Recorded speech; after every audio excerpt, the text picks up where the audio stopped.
I feel like as soon as I say this out loud, it's going to take away all of the gratitude that I have. I feel like it's going to sound like a complaint, and it's not. And I also know that I can't be the only one that feels this. You may feel this, someone you love may feel this, or maybe you have felt this, but I feel like I don't know who I am anymore. When my husband's brain cancer returned just 1 year into our relationship, I stepped into the role of his caregiver by choice and from a deep place of love. And without realizing it, I've lost myself in that. It feels so hard to say that because it feels selfish. It feels indulgent to think that I could have something beyond being his caregiver. And then when I hear myself say that, I also feel so much sadness that I feel like I don't matter beyond that. But in reality, that is how I have felt for quite a while now, and finally have the strength and the courage to admit it to myself, to my husband, and to vocalize it, because I can't be the only one who feels this. We step into these roles as caregivers, or we may get lost in a job that we have, or whatever it may be, but we get lost in that, and then in that we lose who we are. And I have lost who I am. I don't know. I don't know who I am as a human being, because all I have been is a human giver. Someone who gives and gives and gives, and then realizing that I'm not giving anything to myself. And everyone says, you got to put your oxygen mask on first. You have to do things for yourself. But when you are in this place, it is so hard to do that. Where is the oxygen mask? Because I cannot find it, let alone put it on. And it feels so selfish to admit that. It feels greedy almost to think that my husband's still alive and what a blessing, but also I want something more. But is it greedy to want to live a full and fulfilled life where you feel like you matter and you know who you are and you honor that? I really don't think it is, but I'm having a hard time finding that. Who am I? Who is Rachel Aubert? Who is she? And in these moments of wondering, who am I? When I have these moments where I can take time for myself, I just escape. I get on my phone and I scroll and I look at others experiencing their lives, because I'm realizing that it's easier to escape into other people's lives than to really sit with and feel how disconnected I feel from myself. To realize how I don't know what to do in those moments for me. I don't know how to be. And so it's easier to just escape and to avoid it. But then it takes me further and further away from any glimmer of who I am. It's another piece that I'm just giving away. I think of this thing that I heard Glennon Doyle say. Her daughter had said to her mom, I'm so alone in this body. No one can be in this body with me. And I feel so alone. No one can save me inside of here, only me. And it is such a perfect image of how I feel, a perfect example. I'm the only one in here. I'm the only one that can change it, and yet I keep running from it because it feels so scary.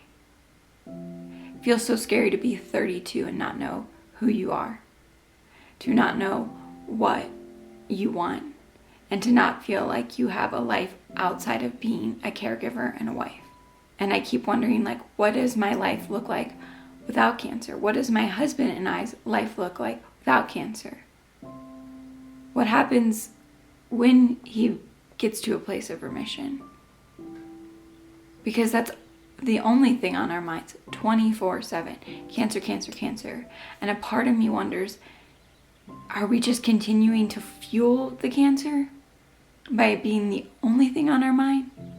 Instead of fully living our lives and both being who we are as individuals in this experience so fully?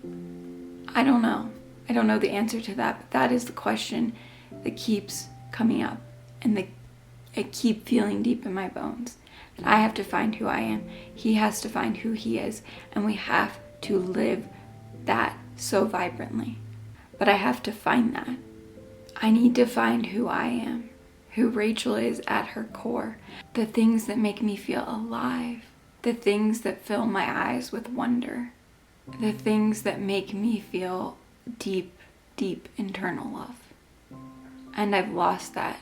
It's been clouded by all of the fear and the worry and the cancer, the unknown that lays at our feet every single day and every single moment. But isn't that always there? There is never a certainty about anything in life. The one certain is that we will die, each and every one of us. And we let life slip away, forgetting that that is the reality, that we won't be able to experience this forever. Thinking that the time will come that we'll experience all these things that we desire. Yet that fear and that worry can just keep sucking and taking and taking and taking if you don't step in. And that's where I'm at. I finally have to step in, because if I don't step in, it sucks everything down to the bone marrow, just out of me. In a way, it makes me think that at the same time we're trying to fortify and strengthen my husband's blood, in a way I also have to do that. What needs to pump through my veins and my blood is that joy and that wonder and that love and that deep connection to myself. And at the same time, that's probably exactly what my husband needs as well. To find everything beyond cancer, to rediscover and redefine what we want our life to be. And it may be selfish, but I will not let our life pass us any longer and only measure life in blood counts and doctor's visits and only be focused on cancer. And yes, it will always be a big part of our life, but we have to find us, because life is short and it's fleeting and it's precious. And I feel like I'm missing it every single day. That I'm not here because I don't know how to. I don't know who I am, and I don't know how to be in the moments because I feel so alone in here. And so I escape using the external world.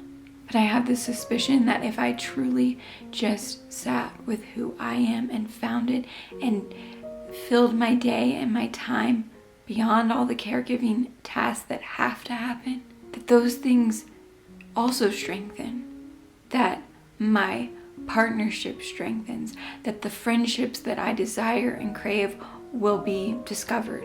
But if I don't know who I am and what I want in this life and what I desire, those things won't happen.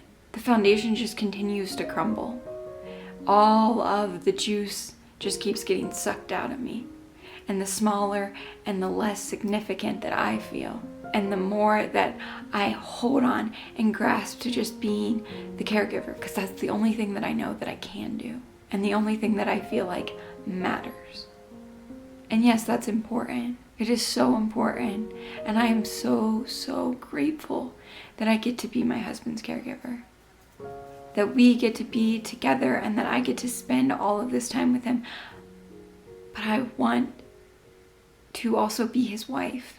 And I also want to be Rachel. And I want these other things. And that doesn't take away from me as a caregiver. And as much as I have felt that if I do admit that, it does take away from it, I can't keep letting it take that from me. My life beyond. Because what does happen when Kyle's in remission? Who am I? When I don't have to be a caregiver.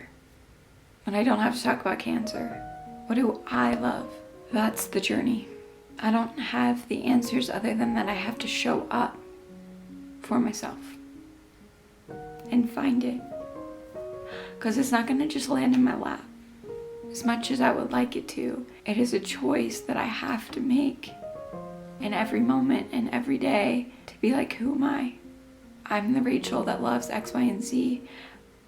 And in this moment, I'm giving Kyle his medication. and the two are not mutually exclusive. It's funny how we think that by the time we'll be whatever age, 32 for me, we'll have our whole life figured out, and I've got pretty much nothing figured out. And realizing that like our parents didn't have it figured out and no one really had it figured out. You just keep showing up again and again and again, because that's all we can do each and every day. So here's me showing up, saying this hard thing out loud, and knowing that I'm not alone in this. Even if you're not a caregiver, there are so many things that take us outside of ourselves and we lose who we are. Know that you're never alone, because I'm right there with you, and we can do this challenging thing, and we can choose to be here now in this moment, and it can change from here. That is the commitment that I want to make to myself, that things aren't going to change overnight, but they will change. And one day I'll wake up and think, remember when I felt so lost and so alone because I didn't know who I am, and now I feel so certain in who I am. And then I can give this version in this moment so much love and compassion. That day will come.